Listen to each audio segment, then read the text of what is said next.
No mail-order bride lasted 1 week with the millionaire rancher until the giant one refused to leave. 5 mail-order brides, 7 days each. Every single one ran screaming from Millionaire, rancher Declan Hartwell's mansion like the devil himself lived there.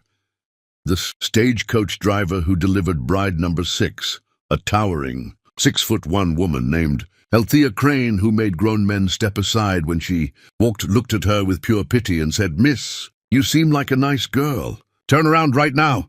That millionaire rancher up there, he's cursed or cruel, maybe both. But Althea just smiled and said, "I've been called a giant freak my whole life. You think one rich man scares me?" What the driver didn't tell her, what nobody told her, the millionaire rancher didn't want a wife. He wanted a beautiful doll to control, break, and discard. Each mail-order bride before her had discovered his twisted game too late. By then, they were already drowning in his impossible rules, his ice-cold silence, his dinner parties designed to humiliate them in front of Wyoming's most vicious socialites. The first bride lasted 3 days before his cruelty broke her. The second made it to day 5 before his emotional walls suffocated her. The third, fourth, and fifth, they all crumbled before week's end, taking his money and running back to civilization with horror stories about the millionaire rancher who treated women like livestock. But here's what nobody, not the driver, not the town gossips, not even Declan Hartwell himself, expected. The giant bride nobody wanted. The woman society had rejected as too big, too strong, too unmarriageable. She was about to become the millionaire rancher's worst nightmare, because on day 7, when Declan handed Althea the same envelope he'd given 5 brides before, train ticket, escape money, a cold dismissal, she did something that made his blood run cold. She ripped it in half, looked him dead in the eye, and said 3 words that changed everything: "Make me leave." What happened next would either destroy them both, or prove that the woman everyone called too much was exactly what the millionaire rancher needed to save him from himself. But first, she'd have to survive what broke 5 women before her. And he'd have to face the one terrifying truth he'd spent millions trying to avoid. Some women don't break. Some women break you. The question is, why did every mail-order bride before Althea run away in tears? And what did they see in that mansion that she was about to discover? Scene 1 begins. The mansion rose from the Wyoming prairie like a white monument to loneliness. 3 stories of painted wood and glass windows that reflected nothing but empty sky. Althea stepped down from the stagecoach onto hard-packed earth, and the September wind hit her face, carrying the smell of dust and pine and something else. Something cold. The driver dropped her trunk at her feet without ceremony. He wouldn't even look at her now. Just climbed back onto his bench, snapped the reins, and left her standing there in a cloud of dust that tasted like regret. The front door opened. A woman emerged, older, maybe 60, with brown skin weathered by sun and silver hair pulled tight. Her black dress was simple, her apron spotless, and her eyes saw everything. Miss Crane. Her voice was kind but careful, like she was talking to someone already wounded. "I'm Paloma, the housekeeper. Mr. Hartwell is occupied. I'll show you to your room." Althea grabbed her trunk. She'd learned years ago not to wait for help that never came. The trunk was heavy, everything she owned pressed into one battered box, but she lifted it like it weighed nothing. Because that's what you did when you were 6'1" and farm strong. You carried your own weight, always. Paloma's eyebrows rose just slightly. Then she turned and led the way inside. The interior of the mansion felt like walking into a jewelry box. Everything gleamed.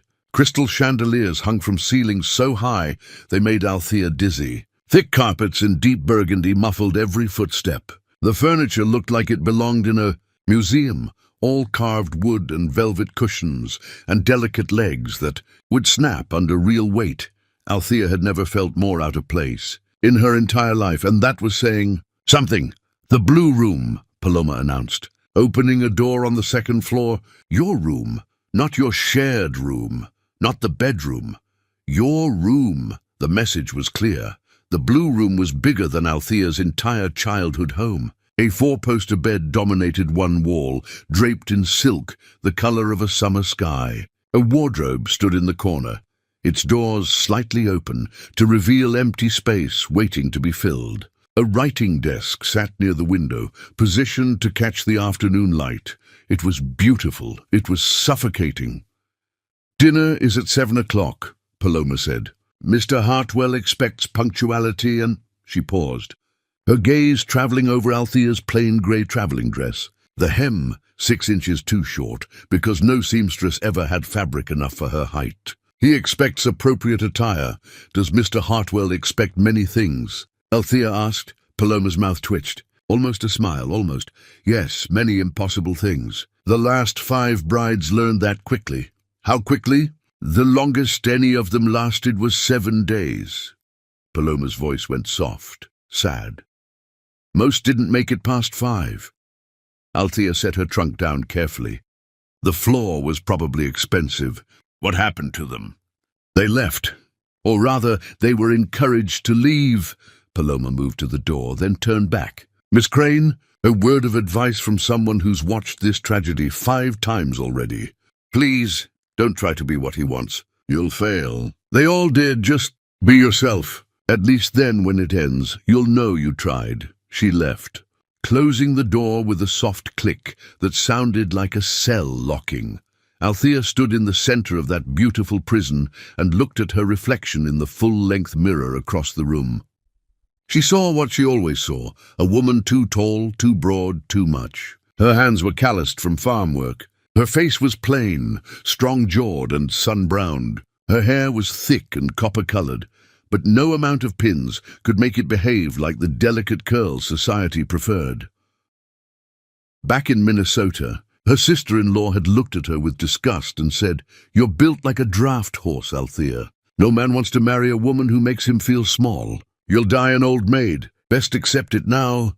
So when the letter came, when Mrs. Fletcher's matrimonial correspondence service offered her a contract with a wealthy Wyoming rancher, Althea hadn't hesitated. She'd signed the papers, packed her trunk, and climbed onto that train heading west with one simple thought: anywhere was better than staying where she wasn't wanted. But now, standing in this mansion that felt more like a mausoleum, Althea wondered if she'd made a terrible mistake. She had 2 hours until dinner, 2 hours to prepare to meet the man she'd promised to marry. The man who'd driven 5 women away in less than a week each. She unpacked her 3 dresses, all plain, all practical, all pathetically inadequate for a mansion like this. The good dress was grey wool with a white collar. It would have to do. At 6:55, Althea descended the grand staircase, her hand gripping the polished banister. The grey dress was already too warm. Sweat dampened her collar. Her heart hammered against her ribs. A man stood in the foyer below, holding a gold pocket watch. Declan Hartwell. He was tall, thank God. At least 6'3", with broad shoulders and dark hair touched with silver at the temples. His face was handsome in a severe way. Sharp cheekbones, a jaw like carved granite, and eyes the color of winter ice. He wore a black suit that probably cost more than Althea's entire year's salary.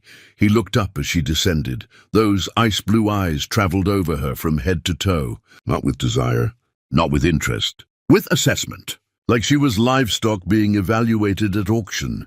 Something flickered in his expression. Surprise, disappointment. It vanished before she could name it. Miss Crane. His voice was deep, smooth, and completely devoid of warmth. 7 o'clock means 7 o'clock, not 6:58. Punctuality requires arriving early enough to account for unforeseen delays.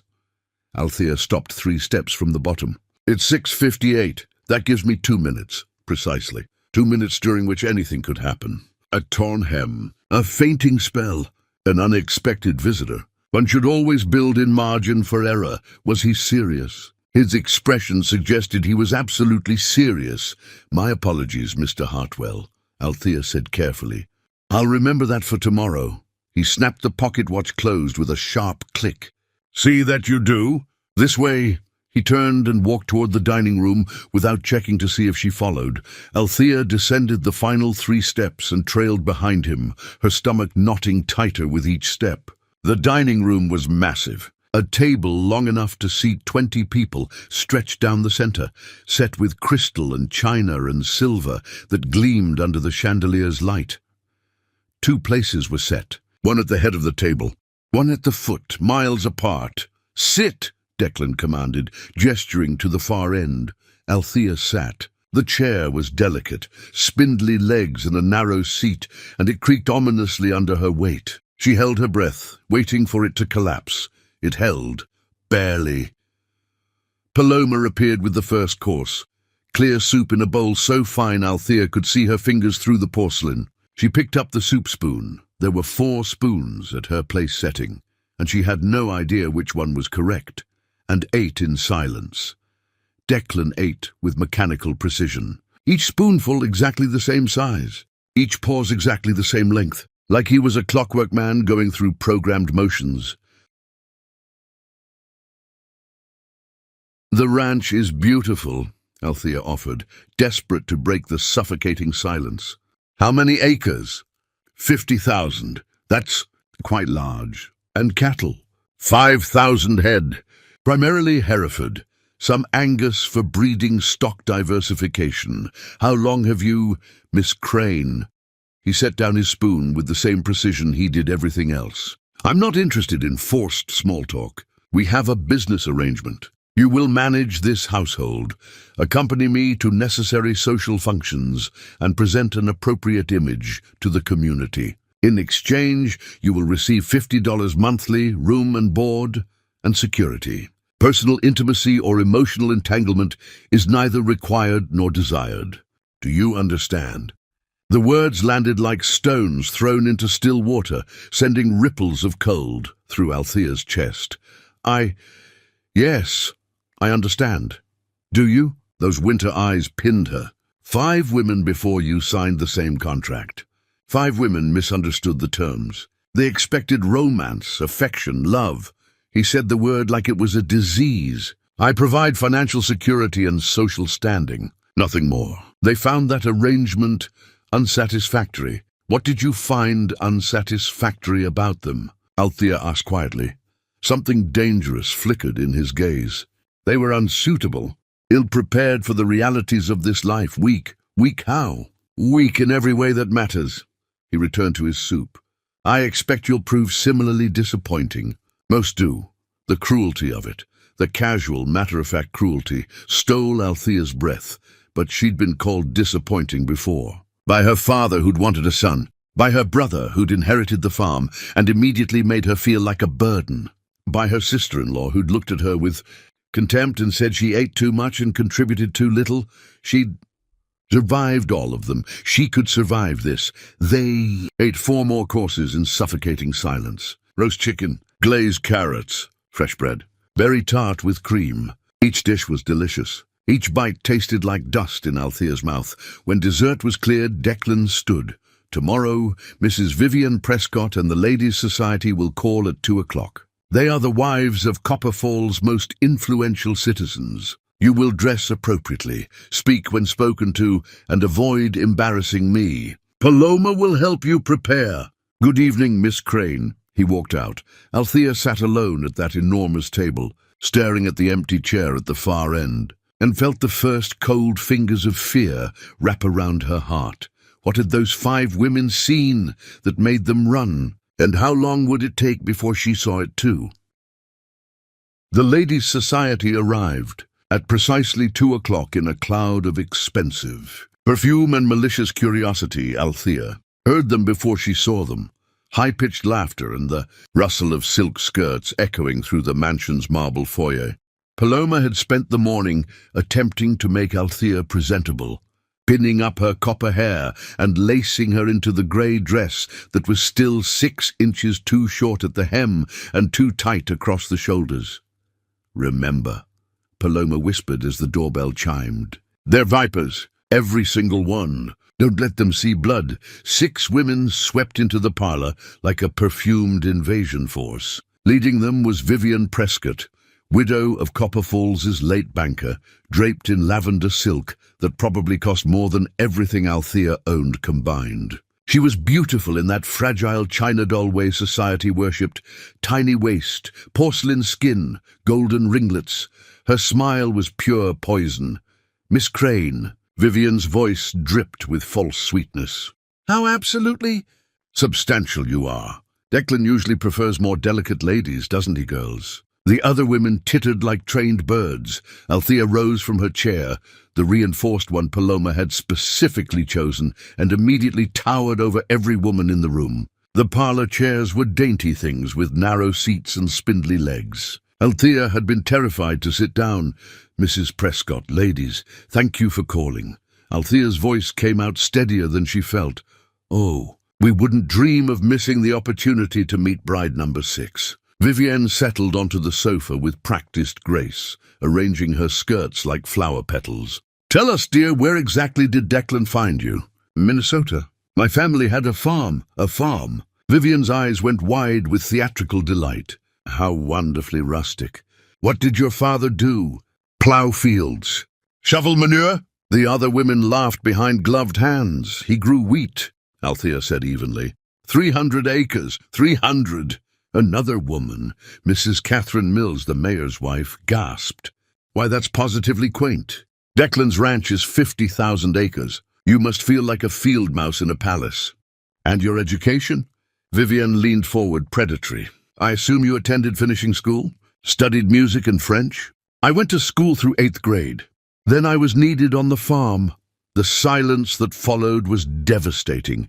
8th grade, Vivian repeated slowly, savoring each syllable like candy. My goodness, can you even read? Heat flooded Althea's face. Of course I can read poetry. Shakespeare? Or just simple things? Mrs. Mills asked with mock sympathy. I've read the Bible cover to cover twice, and every agricultural manual in 3 counties. How practical. Vivian's laugh was like breaking glass, though I doubt Declan needs help with crop rotation. He needs a wife who can host proper dinner parties, discuss literature, play piano. Tell me, dear, do you play? No. Sing? No. Paint? Embroider? Speak any languages? No. Vivian sat back with satisfied cruelty. Then what exactly can you do, Miss Crane? Althea's hands clenched in her lap. Every answer she could give. I can birth a calf, break a horse, shoot a rifle, work 18 hours without complaint, would only confirm what these women already believed, that she was beneath them. Unsuitable. Wrong. I can work hard, Althea said quietly. I don't quit. How admirable, Vivian said in a tone that meant the opposite. She glanced toward the doorway where Declan had appeared, silent as smoke. Declan, darling, she's absolutely charming, so earnest. Declan's ice-blue eyes swept over the scene. Over Althea sitting rigid with humiliation. Over Vivian's triumphant smile. Over the other women, barely containing their laughter. Mrs. Prescott, he said coolly. Ladies, thank you for calling. It was a dismissal. The women rose in a flutter of silk and satisfaction, having drawn blood exactly as they'd intended. Vivian paused at the door, looking back at Althea with false sympathy. Good luck, dear. You'll need it. They left. Althea sat frozen, staring at her hands. Rough, calloused farmer's hands that would never be delicate, no matter how much cream Paloma rubbed into them. That was adequate, Declan said from the doorway. Adequate. Not, I'm sorry they were cruel. Not, you handled that well. Just adequate. Something inside Althea cracked. Is that all you have to say? Her voice shook. What else is there to say? You survived tea with the Ladies' Society. That's more than bride number 3 managed. She left crying after 10 minutes. They tore me apart. They tested you. That's what society does.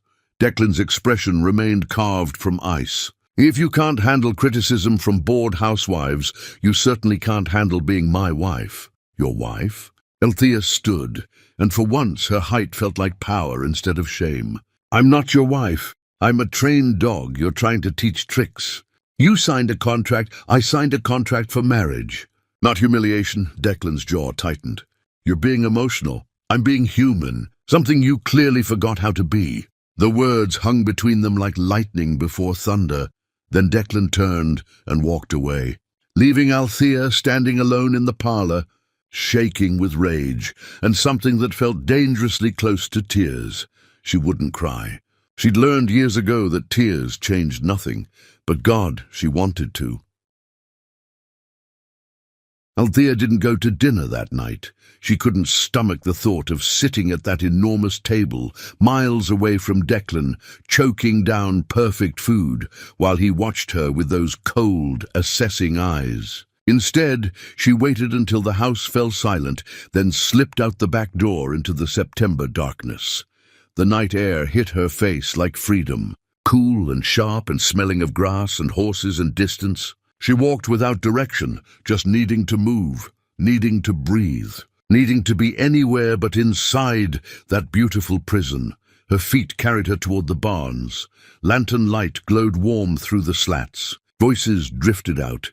Men's voices, rough and easy, laughter, the kind of genuine sound she hadn't heard since leaving Minnesota. She should turn back. Ladies didn't wander into barns at night. Ladies didn't speak to ranch hands unsupervised. Ladies, but Althea had never been a lady, and she was so tired of pretending. She pushed open the barn door. 3 men looked up from where they sat on hay bales playing cards. The oldest, maybe 55, with a weathered face and silver-threaded hair, studied her with sharp eyes that missed nothing. "You're the new bride," he said. "Not a question. Althea Crane," she confirmed. "And you are?" "Garrett Webb, foreman." He gestured to the younger men. "This here's Tommy and Wyatt. They work cattle." The 2 ranch hands nodded awkwardly, clearly unsure what to do with a woman in their space. Especially a woman who looked like she could break them in half. "I'm sorry for intruding," Althea said. "I just needed air." Garrett's expression softened. "I heard you met the Ladies' Society today. Word travels fast. Ranch this size. Secrets don't last past supper." He kicked a hay bale toward her. "Sit, unless you're worried about your dress." Althea looked down at the grey wool she'd already decided to hate. Then she sat, not caring about the hay and dust. "They ate me alive. That's what they do. Like piranhas in petticoats." Garrett dealt another round of cards. "The other brides couldn't handle it. You're still here, so that's something. For now. You thinking of running?" The question hung in the air, honest, direct. "I don't know," Althea admitted. "What I do know is that I can't survive in that mansion. All those rules and schedules and—" She stopped, aware she was talking to her husband's employee. "I'm sorry." "I shouldn't. Boss is a hard man," Garrett interrupted. "Got his reasons, I suppose. But hard don't make it right." He studied her. "You know horses." The change in subject threw her. "I grew up with them." "Farm horses, mostly. Draft animals, can you ride?" "Yes." "Break them?" "I've done it. My father needed help and my brother was—" She stopped. "Yes, I can break horses." Garrett stood, his joints creaking slightly. "Come with me." He led her deeper into the barn, past stalls where horses shuffled and snorted in the darkness. At the far end, separated from the others, stood a roan gelding with wild eyes and flattened ears. "This is Copperhead," Garrett said. "Mean as a snake and twice as ornery. Been trying to saddle break him for 3 weeks. He's thrown every man who's tried. Why keep him? Because under all that fear and rage he's got heart. Just needs someone who understands that fighting back don't always mean you're mean. Sometimes it just means you're scared." Garrett looked at her meaningfully. "You want to survive here? Stop trying to be what you're not. Be what you are. A giant freak, a woman who knows horses." He handed her the lantern. "You break Copperhead. You prove you're worth more than tea parties and silk dresses. You prove you belong on this ranch." Althea looked at the horse, at his rolling eyes and stamping hooves. She should say no. Should go back to the mansion and try harder to fit into Declan's impossible world. But she was so damn tired of trying. "Tomorrow morning," she said. "First light," Garrett smiled. "First light it is." Althea returned to the mansion through the back entrance, her dress dusty and her heart lighter than it had been in days.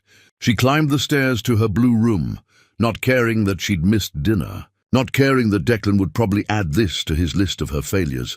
But as she passed his study, she saw light under the door, and she heard something that stopped her cold, crying not loud, not dramatic, but unmistakable. The sound of a man breaking in the darkness when he thought no one could hear.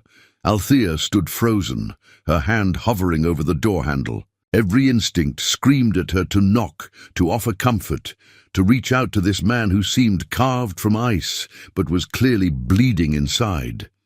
But then she remembered his cruelty, his coldness, the way he'd watched Vivian Prescott tear her apart, and said nothing. She lowered her hand and walked away. If Declan Hartwell wanted to suffer alone, then alone he would stay. The next morning, Althea rose before dawn. She braided her copper hair tight, dressed in her plainest work dress, and slipped out to the barns while the mansion still slept. Garrett was already there, along with Tommy and Wyatt, who'd apparently come to watch the show. "You sure about this, ma'am?"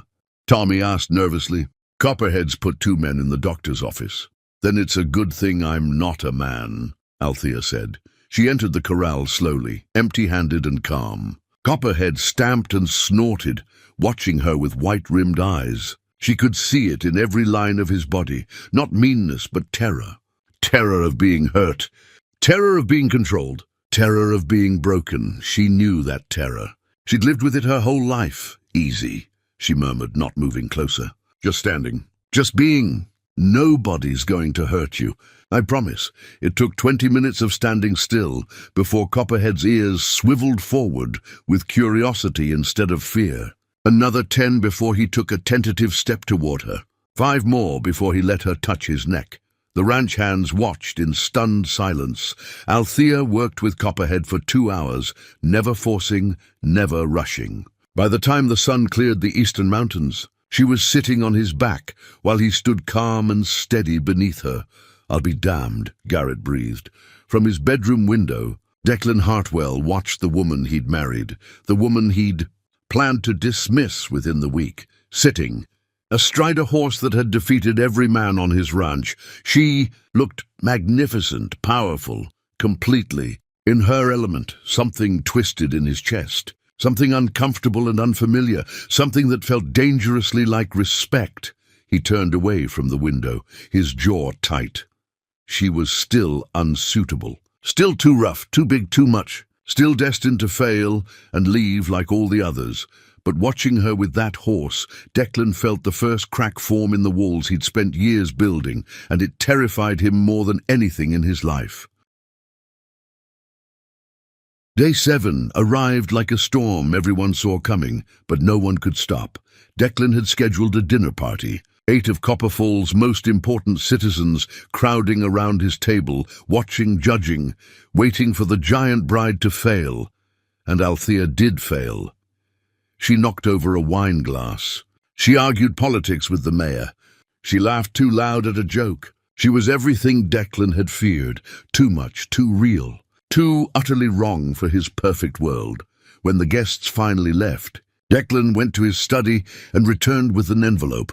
Althea stood in the foyer, still wearing her wine-stained dress, and knew exactly what that envelope contained. She'd seen this moment coming since the day she arrived.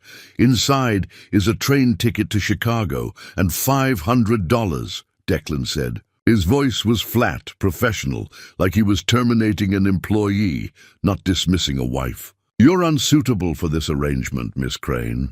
You lack the refinement, the grace, the social skills required. It's not your fault. You simply aren't built for this life. The wagon leaves at 8 tomorrow morning." Althea stared at the envelope. 5 brides before her had taken this money and run. 5 women had let Declan Hartwell dismiss them like broken tools. But something inside Althea, something forged in years of rejection, tempered by a lifetime of being told she was too much, refused to break. She took the envelope, then she ripped it in half. "No." Declan blinked. "Excuse me?" "I said no." Althea stepped forward, using every inch of her 6'1" height. "Our contract says 1 year, Mr. Hartwell, 1 full year. I don't care if I embarrassed you. I don't care if I'm not refined enough for your cruel friends. I'm staying. You can't watch me." Her voice was steel wrapped in fire. "You want me gone? Sue me. Drag me off this property. But I'm not leaving, just because you're too much of a coward to let anyone see the real you. You know nothing about me. I know you cry alone in your study at night, Althea said quietly. I know you've built walls so high that nobody can reach you. I know you're the loneliest man I've ever met, and I know that scares you more than anything. The words landed like punches. Declan's face went white, then red. His hands shook. Get out of my sight, he whispered. Gladly. Althea turned and walked up those stairs with her head high, her heart hammering and absolutely no idea what would happen next. But she'd done it. She'd refused to leave. And in the morning, when Declan came to her door expecting to find her gone, he found her instead in the kitchen making coffee, still there, still standing, still refusing to be dismissed. I'm making breakfast, she announced. You can eat it or starve. Your choice. For the first time in 2 years, Declan Hartwell started to laugh. Not a cruel laugh, not a cold laugh, a real laugh. Broken and rusty and surprised. You're insane, he said. Probably, Althea agreed. But I'm your insane wife for the next year, so you'd better get used to it. And somehow, impossibly, they did. The giant bride who refused to leave became the woman who taught the millionaire rancher how to be human again. She worked his ranch, broke his horses, and slowly, carefully broke down the walls around his heart. By winter, Declan stopped scheduling her life. By spring, he was asking her opinions on business. By summer, he was holding her hand at dinner. And when their 1-year contract expired, they tore it up together and wrote new vows. Vows that had nothing to do with business and everything to do with love, because sometimes the woman everyone calls too much is exactly enough for the man who has everything but needs someone to teach him what matters. If this story touched your heart, please hit that subscribe button and turn on the notification bell so you never miss another powerful story like this one. And tell us in the comments, where in the world are you watching from? We love hearing from viewers across the globe. Your support means everything, and we can't wait to bring you more incredible true stories of courage, love, and transformation. Thank you for watching, and we'll see you in the next one.